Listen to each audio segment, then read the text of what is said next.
നിങ്ങൾ പണ്ട് ആസ്വദിച്ചിരുന്ന പല കാര്യങ്ങളിലും ഇപ്പം ഇൻട്രസ്റ്റ് ഇല്ലാന്ന് തോന്നുക.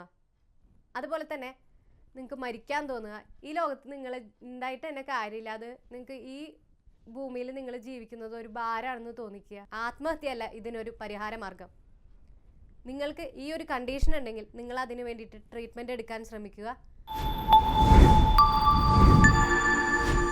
ഹായ് ഫ്രണ്ട്സ്, നിങ്ങളുടെ ഡെയിലി ലൈഫിനെ തന്നെ ബാധിക്കുന്ന ഈ രോഗം നിങ്ങൾ ഒട്ടും പേടിക്കേണ്ട. ഇതിന് പരിഹാരമുണ്ട്. ഒരിക്കലും ആത്മഹത്യ അല്ല ഇതിനൊരു പരിഹാര മാർഗം. ഡിപ്രഷൻ അഥവാ വിഷാദം എന്ന് പറയുന്ന രോഗം പലതരമുണ്ട്. ഈ വിഷാദവും സങ്കടവും ഒരുപോലെയല്ല. സങ്കടത്തിന്റെ ഇന്റൻസിറ്റി കൂടുമ്പോഴാണ് നമ്മൾ വിഷാദത്തിലേക്ക് പോകുന്നത്. ഈ വിഷാദത്തിന്റെ ഒരു പ്രത്യേകത എന്ന് പറയുന്നത്, ഈ വിഷാദ രോഗികൾക്ക് സ്വയം അഭിമാനം ഉണ്ടാവില്ല. അവർക്ക് നമ്മൾ ഈ ഒരു ഭൂമിയിൽ നമ്മൾ ജീവിച്ചിട്ട് കാര്യമില്ല എന്നാണ് തോന്നുന്നത്. പക്ഷെ സങ്കടമുള്ളവർക്കാണെങ്കിൽ അവർക്ക് അഭിമാനത്തിന്റെ ഒരു പ്രശ്നം ഉണ്ടാവും. വിഷാദം എന്ന രോഗം പലതരമുണ്ട്. അതിൽ ഏറ്റവും കോമൺ ആയിട്ടുള്ളതാണ് ക്ലിനിക്കൽ ഡിപ്രഷൻ, ബൈപോളാർ ഡിപ്രഷൻ, അതുപോലെ തന്നെ പേഴ്സിസ്റ്റന്റ് ഡിപ്രഷൻ എന്നൊക്കെ പറയുന്നത്. ഈ ഡിപ്രഷൻ അഥവാ വിഷാദം ഏറ്റവും കൂടുതൽ കാണപ്പെടുന്നത് സ്ത്രീകളിലാണ്. പക്ഷെ ഇതുകൊണ്ട് ആത്മഹത്യ ചെയ്യുന്നത് കൂടുതലും പുരുഷന്മാരുമാണ്. ഇനി എന്തുകൊണ്ടാണ് ഡിപ്രഷൻ ഉണ്ടാകുന്നത്? ഡിപ്രഷൻ ഉണ്ടാവാൻ ഒരുപാട് കാരണങ്ങളുണ്ട്. അതിൽ പൊതുവെ കണ്ടുവരുന്ന കാര്യം എന്ന് പറയുന്നത്, എന്തെങ്കിലും ട്രോമാസ് നമ്മുടെ ലൈഫിൽ ഉണ്ടാവുക, എന്തെങ്കിലും അബ്യൂസ് ഉണ്ടാവുക. അത് ഫിസിക്കൽ ആയിക്കോട്ടെ, സെക്ഷുവലി ആയിക്കോട്ടെ, ഇമോഷണലി ആയിക്കോട്ടെ, അബ്യൂസുകൾ ഉണ്ടായിക്കഴിഞ്ഞാൽ അതൊരു ട്രോമയായിട്ട് മാറിയിട്ട് ഇത്തരത്തിൽ ഡിപ്രഷൻ വരാനുള്ള ചാൻസ് ഉണ്ട്. രണ്ടാമത്തെ കാര്യം എന്ന് പറയുന്നത്, വയസ്സാകുന്തോറും ഡിപ്രഷൻ വരാനുള്ള ചാൻസ് കൂടുതലാണ്. എന്ന് വെച്ചിട്ട് വയസ്സായവരിൽ മാത്രമല്ല ഡിപ്രഷൻ കാണുന്നത്, ഈവൻ കുട്ടികളിലും നമുക്ക് ഡിപ്രഷൻ കാണാവുന്നതാണ്.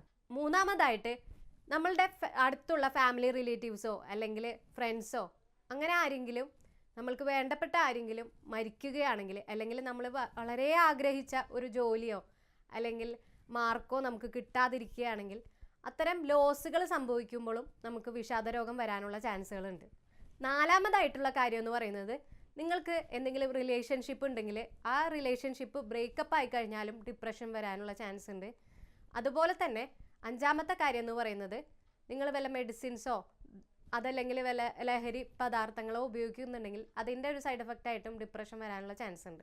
ആറാമത്തെ കാരണം എന്ന് പറയുന്നത്, സ്ത്രീകളിൽ കൂടുതലാണെന്ന് ഞാൻ നേരത്തെ പറഞ്ഞു. കാരണം സ്ത്രീകൾ എപ്പോഴും സ്ട്രെസ്ഡ് ഔട്ട് ആയിട്ടാണ് വർക്ക് ചെയ്യുന്നത്. കൂടുതലും വീട്ടിൽ ഭയങ്കര സ്ട്രെസ്സായിട്ട് വർക്ക് ചെയ്യുന്നതുകൊണ്ട് തന്നെ അവർക്ക് ഇത്തരം ഡിപ്രഷൻ്റെ അവസ്ഥ കൂടുതലായിട്ട് കണ്ടുവരുന്നുണ്ട്.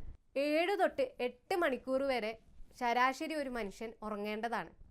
ഉറങ്ങിയില്ലെങ്കിൽ മറ്റു പല കോംപ്ലിക്കേഷൻസും വരാൻ സാധ്യതയുണ്ട്. ഇനി നിങ്ങൾക്ക് ഇൻട്രസ്റ്റ് ഉള്ള കാര്യങ്ങൾ എന്താണെന്ന് നോക്കിയിട്ട് അത്തരം കാര്യങ്ങൾ കൂടുതലായിട്ട് ഒരു റുട്ടീൻ പോലെ ചെയ്യാൻ ശ്രമിക്കുക.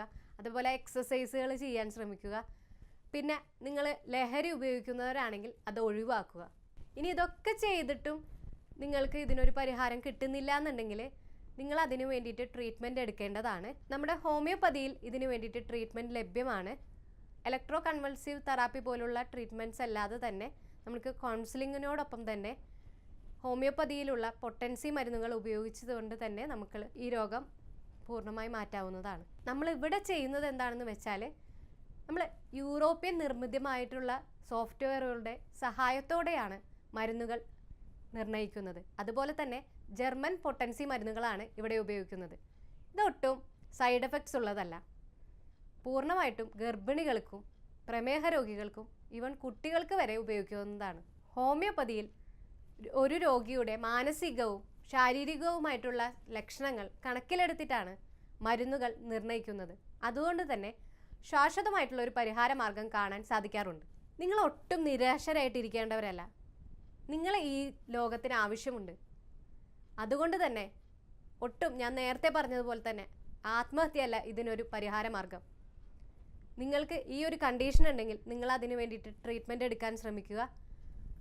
ഇതിനായിട്ട് എന്തെങ്കിലും സംശയങ്ങളുണ്ടെങ്കിൽ, അതുപോലെ തന്നെ ഇതുമായി ബന്ധപ്പെട്ടോ മറ്റേതെങ്കിലും അസുഖവുമായി ബന്ധപ്പെട്ടോ എന്തെങ്കിലും സംശയങ്ങളുണ്ടെങ്കിൽ എന്നെ ബന്ധപ്പെടാവുന്നതാണ്. ഞാൻ doctor Fathima Muhammad, doctor Basil's homeo hospital, Pandikkad, Malappuram ജില്ല.